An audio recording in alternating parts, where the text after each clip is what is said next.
नमस्कार, सुबह के 9 बजने वाले हैं। वक्त है 9 की 9 खबर का और मैं हूं आपके साथ विभा उपाध्याय। बुलेटिन की शुरुआत इस वक्त बड़ी खबर के साथ।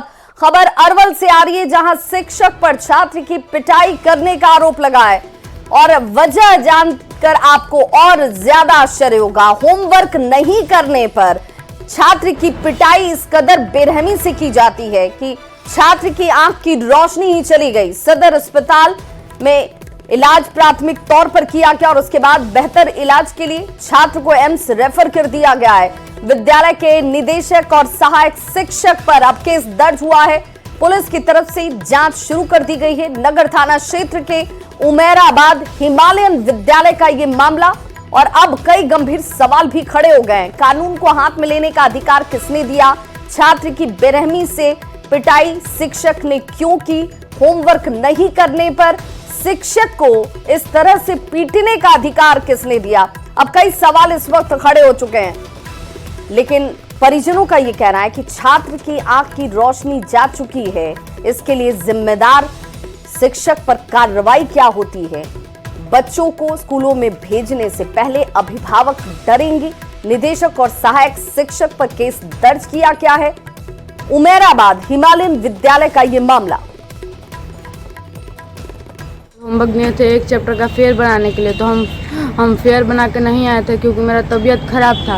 तो सर आए और सबसे पूछे कि जो फेयर नहीं बनाया वो खड़ा हो जाओ।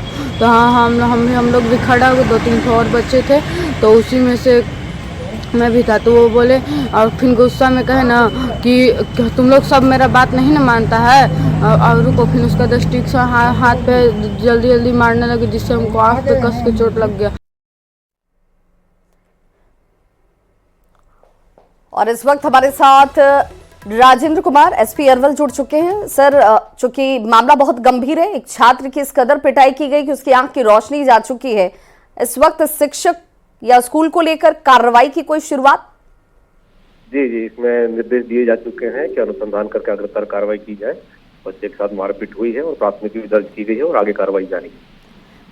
क्या स्कूल प्रबंधन से आपकी बातचीत हुई है? क्या बच्चों को अभिभावक जब स्कूल भेजेंगे तो क्या खौफ में भेजेंगे कि भाई छात्र अगर होमवर्क नहीं करें तो इस कदर पीट दिया जाए उन्हें कि उनकी जान पर बनाए? जी, इसमें लगातार स्कूल को सेंसिटाइज किया जा रहा है और विभिन्न स्तर से बालकों के अधिकार को लेके भी स्कूलों में जागरूकता फैलाई जा रही है।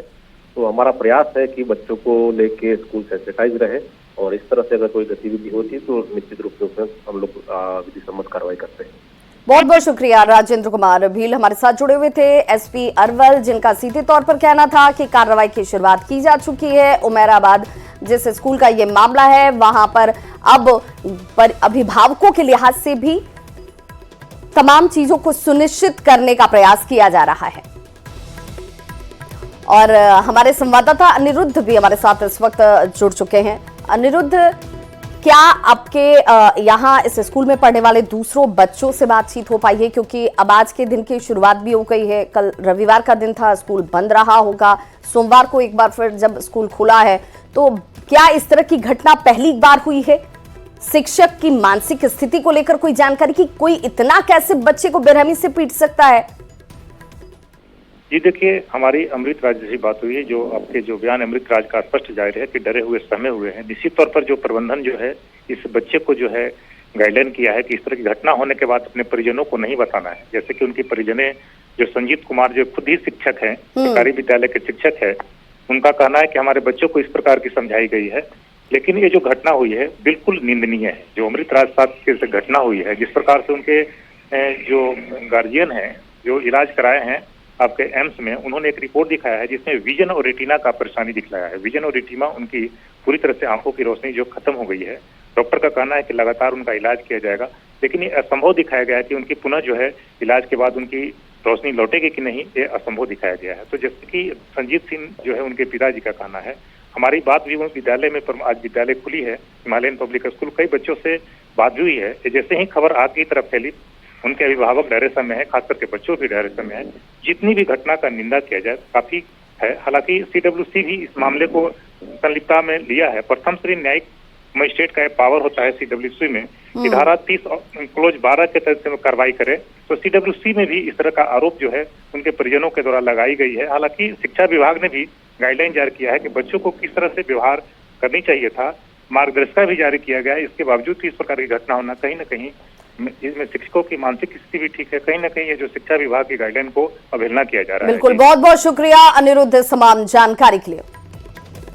और अगली बड़ी खबर नालंदा से आ रही है, जहां एक दंपत्ति की हत्या कर शव को बेड पर ही जलाने का मामला सामने आया है, जिसमें छबीलापुर के दोकी गांव की यह घटना बताई जाती है। और कहा जा रहा है कि दोकी निवासी विजय प्रसाद और उनकी पत्नी कांति देवी की हत्या की गई। उनके शव को कमरे में ही बेड पर रखकर जला दिया गया। घर के नाले से खून बहने पर लोगों की हत्या की आशंका लोगों की तरफ से जाहिर की जाती है। बताया यह भी जा रहा है कि मृतक के बेटे अलग घर में रहते हैं, जबकि दंपति दूसरे घर में रह रहे थे। फिलहाल घटना की वजह क्या रही, इसकी पड़ताल पुलिस की टीम करती नजर आ रही है। केवाड़ी खुला था कि बंद था? खुलल था सर, खाली सटावल था, तो इधर से खोले तो देखे कि खून गिरल था। हमको लगा कि कौची है, तो देखे जाके कि मम्मी पापा दोनों जल रहे हैं। फिर अपन भाई फोन किए तो सब कोई फिर रहते गए पूरा गाँव। मम्मी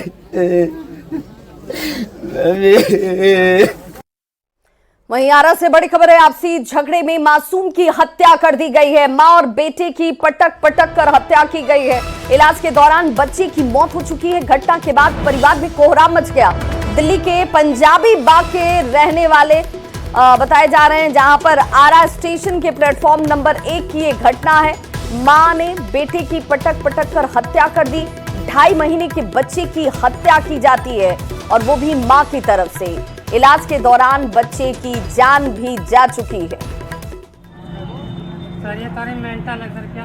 और अब बात झारखंड विधानसभा चुनाव की, जहां आज चुनाव प्रचार का शोर दूसरे चरण को लेकर खत्म हो जाने वाला है।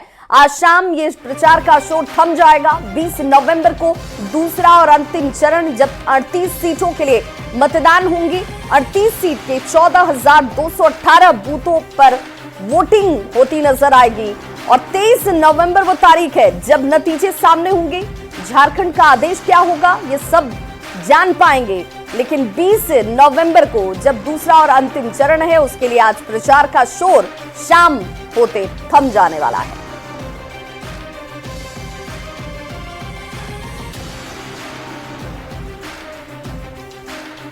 तो झारखंड के रण में चिराग पासवान आज उतरने वाले हैं। बीजेपी उम्मीदवार के पक्ष में चुनावी सभा करते हुए नजर आएंगे चिराग पासवान, जिसमें जामताड़ा, झरिया, धनबाद, बेरमो, यहां इन सभी जगहों पर रोड शो और जनसभा होने वाली है चिराग पासवान की। जामताड़ा से सीता सोरेन चुनावी मैदान में ताल ठोक रही हैं, तो झरिया से रागिनी सिंह, धनबाद से राज सिन्हा और बेरमो से अरविंद पांडे के पक्ष में चिराग पासवान वोट अपील करते हुए दिखेंगे। देर शाम ही हालांकि रांची पहुंच चुके हैं चिराग पासवान।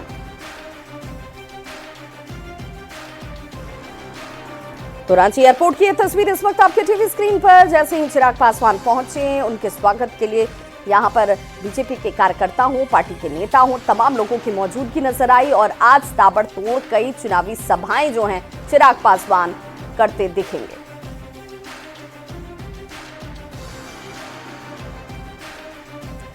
तो ऐसे में ये एक दूसरे को लेकर के जहां पर जुबानी जंग तेज नजर आती है, अपने अपनी जीत का दावा दोहराया जा रहा है। तमाम स्टार प्रचारकों की मौजूदगी आपको झारखंड में नजर आ रही होगी।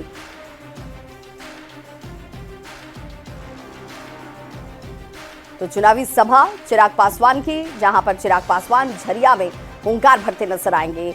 जेएमएम के स्टार प्रचारक कल्पना सोरेन धनबाद कोयलांचल में चुनावी सभा करती हुई दिखेंगी। राहुल गांधी की बात करें तो आज रांची में प्रेस कॉन्फ्रेंस उनकी तरफ से किया जाने वाला है।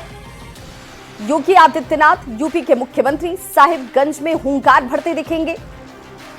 वहीं शिवराज सिंह चौहान और चिराग पासवान बोकारो में रोड शो करने वाले हैं।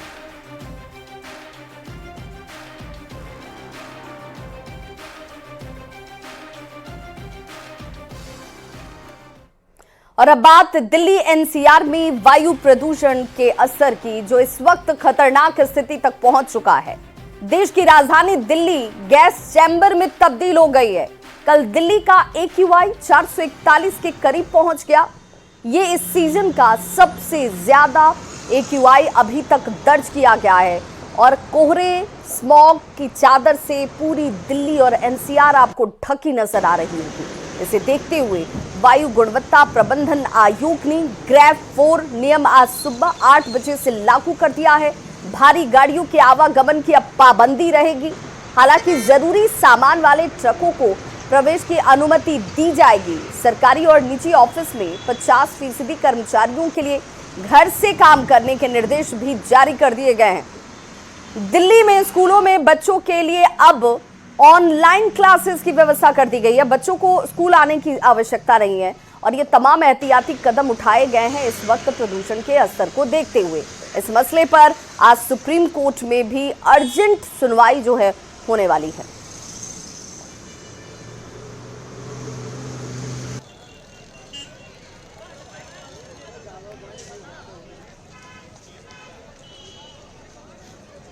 तो 3 तस्वीरों के जरिए जरा समझिए, हर तरफ धुआं ही धुआं जो सांस पर भारी पड़ रहा है, लोगों की जिंदगी के लिए जैसे एक मुसीबत के तौर पर यह है। क्योंकि पूरी राजधानी की बात करें तो इस वक्त ये स्मॉग, धुंध, धुएं का गुबार आपको हर तरफ नजर आएगा। विजिबिलिटी काफ़ी कम हो चुकी है। सांस की समस्या से जूझने वाले मरीजों के लिए इस वक्त ये हालात जो है सबसे ज़्यादा कठिन नज़र आते हैं और यही वजह है कि डॉक्टर्स सावधानी बरतने की अपील कर रहे हैं। हार्ट के मरीजों को सावधानी बरतने की अपील की जा रही है और ऐसे में अब एहतियात आपको खुद भी बरतना है। बहुत ज़्यादा ज़रूरी ना हो तो ऐसे हालात में बाहर ना निकले। और इस हालात में हर साल की यही कहानी होती है और इससे निजात का रास्ता क्या होगा। ग्रेड 1 से लेकर ग्रेड 4 तक के नियम अब देखिए लागू हो चुके हैं, लेकिन इसके बावजूद स्थिति में बहुत ज़्यादा बदलाव होता दिखता नहीं है। अब ग्रेड 4 के नियम जब आज सुबह 8 बजे से लागू हुए हैं तो देखना होगा कि क्या स्थिति बेहतर होती है, नहीं होती है। और अब वर्क फ्रॉम होम की व्यवस्था भी लागू कर दी गई है। 50% वर्क फ्रॉम होम पर अब कर्मचारी रहेंगे, चाहे वो निजी कार्यालय की बात कर लीजिए या फिर सरकारी कार्यालयों की बात कर लीजिए। दिल्ली में बच्चों के लिए ऑनलाइन क्लासेस की शुरुआत कर दी गई है, जहां पर बच्चे अब घर से ही क्लासेस करेंगे। स्कूल आने की जो अनिवार्यता होती है, बाध्यता होती है, उसे फिलहाल बंद कर दिया गया है। और हर रोज धुआं आपको अपने आसपास नजर आता होगा। गाड़ियां सड़कों पर रेंगती हुई नजर आ रही हैं। दिन में ही हेडलाइट जलाकर गाड़ी चलाने की मजबूरी लोगों के सामने है और ऐसे में एहतियात बरतना बेहद जरूरी। और देखिए जहरीली हवा में हिस्सेदारी कहां और कितनी है, किस स्तर पर है, क्योंकि सड़कों की स्थिति इस वक्त बहुत ज्यादा कठिन नजर आती है। दमघोटू हवा में हिस्सेदारी देखिए, पीएम जो है वो 2.5 है। NOx नाइट्रोजन ऑक्साइड की अगर मात्रा की बात की जाए वो इस वक्त बढ़ा हुआ है। VOCs की मात्रा बढ़ी हुई है और यही वजह है कि ये आपकी जिंदगी पर एक तरीके से प्रहार कर रही है। जो सीने में दर्द, आंखों में जलन और घुटन की समस्या, सांस लेने में दिक्कत, ये तमाम परेशानियों से लोग जूझते हुए नजर आ रहे हैं। छोटे छोटे बच्चों के लिए भी कठिन स्थिति। तो दिल्ली में अब से कुछ घंटे पहले ही स्मॉग यानी कि प्रदूषण की वजह से कैसी स्थिति बनी उसकी तस्वीरें हम आपको दिखाते हैं, क्योंकि ये तस्वीरें बताने के लिए काफी हैं कि कैसे हालात जो हैं वो बनते हुए नजर आ रहे हैं और एहतियात इस वक्त बहुत जरूरी हो जाती है। और ये सिर्फ दिल्ली NCR की स्थिति नहीं है। दिल्ली NCR के साथ साथ अगर आपको बिहार लिए चले तो बिहार में भी कमोबेश एक जैसे ही हालात है। ठंड बढ़ी तो यहाँ प्रदूषण की स्थिति भी वैसी ही दिखती है। हवा की क्वालिटी खराब होती चली गई। पटना में लोगों को भी सांस लेने में दिक्कत उठानी पड़ रही है। शेखपुरा सबसे ज्यादा प्रदूषित इस वक्त नजर आ रहा है, क्योंकि AQI यहाँ 400 के पार पहुंच गया है, जो बेहद खतरनाक स्थिति को दिखा रहा है। इसके साथ ही साथ हाजीपुर की बात कर लीजिए, मुजफ्फरपुर में भी AQI 300 के पार ही है। मौसम का हाल बता रहे न्यूज़ 18 संवाददाता विनीता मिश्रा। राजधानी पटना में ठंड ने दस्तक दे दी है। ठंड आने के साथ ही हवा खतरनाक हो गई है। लोगों को सांस लेने में अब परेशानी हो रही है, क्योंकि ठंड के दिनों में अक्सर हवा खराब हो जाती है। सबसे अधिक शेखपुरा की हवा खराब है। आपको बता दें कि शेखपुरा में AQI 400 के पार हो गया है। जैसे ही मौसम करवट लेता है, ठंड दस्तक देता है, हवा खतरनाक होने लगती है। वायु प्रदूषण की स्थिति खतरनाक स्तर पर पहुंच चुकी है। शेखपुरा की AQI 401 तक पहुंच गई है।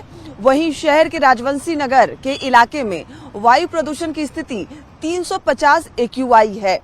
तारामंडल के पास 342 AQI रिकॉर्ड हुआ है, जबकि खगौल के पास 339, पटना सिटी में 209 और गांधी मैदान में 182 AQI रिकॉर्ड किया गया है।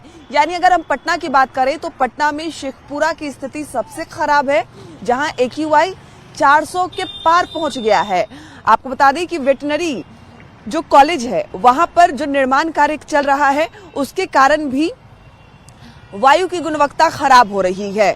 जो AQI है 400 के पार जाना, इसे मानव स्वास्थ्य के लिए बेहद ही खतरनाक माना जाता है।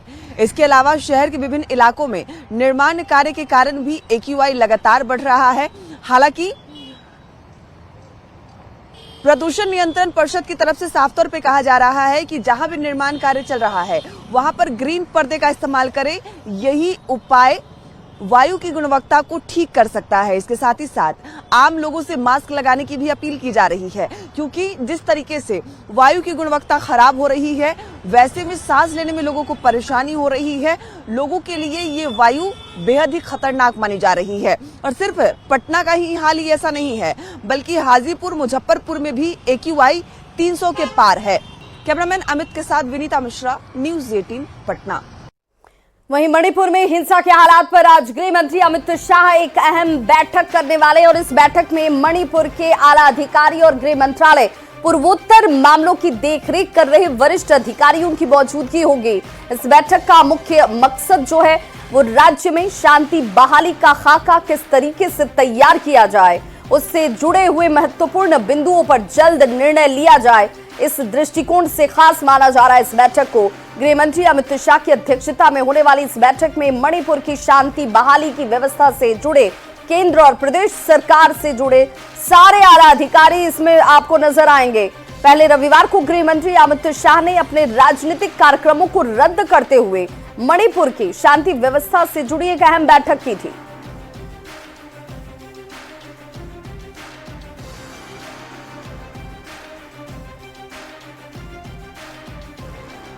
तो इस बुलेटिन में बस इतना ही, लेकिन न्यूज 18 बिहार झारखंड पर खबरों का सिलसिला लगातार जारी है।